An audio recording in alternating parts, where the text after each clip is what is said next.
We just heard Newt Gingrich accusing Mitt Romney of pious baloney last week. He called Romney a liar. The former House Speaker is in Concord, New Hampshire. Good morning, Mr. Speaker. Thank you for joining us on our debut program.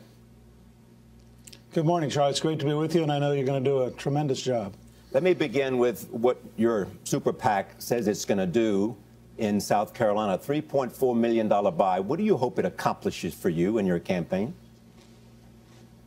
Well, I hope it communicates clearly the difference between a Reagan conservative who's had a strong, consistent conservatism going all the way back to the 1960s, and a Massachusetts moderate who was an independent in the 80s when I was working with Reagan, voted for Paul Tsongas, the most liberal Democrat, in 1992 when I was working for President George H.W. Bush, ran to the left of Teddy Kennedy in 1994, and called himself a moderate as recently as his campaign for governor just a couple of years ago. So I think there's a huge gap between where Mitt Romney is and where I am, and I think that's what we hope to communicate clearly in South Carolina. Does that suggest that you have got to gain some momentum by tearing down Mitt Romney?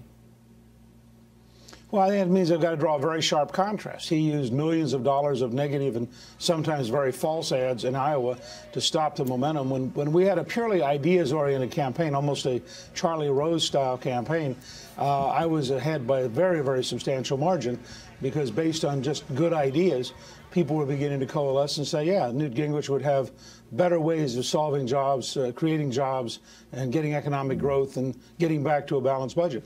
So, you know, we went through a period here of enormous number of negative ads, many of them false, and we had to find a way to balance that out. And I think a straight, honest, contrast campaign does that best.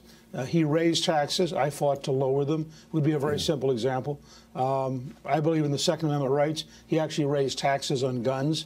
So I think there are a number of those things where you can draw a sharp distinction, and that's all it is. It's a distinction on policy, not personal attacks, and distinction on policy. Pious baloney and those kinds of accusations. Let me go to New Hampshire.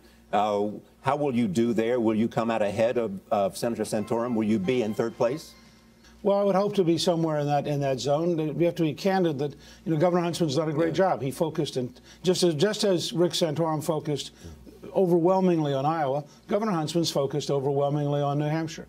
I've been building steadily a national campaign. We have, for example, county chairmen in every single county in Florida. We're organized in every single county in South Carolina. We're prepared to go on and campaign across the whole country. But I think I'll do well enough here Tuesday night that in South Carolina on Wednesday morning it'll be very clear that game is on between a Reagan conservative and a Massachusetts moderate.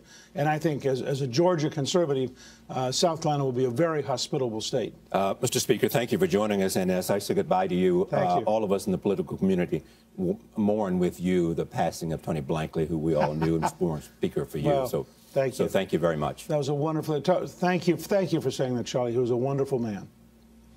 Speaker Gingrich from New Hampshire.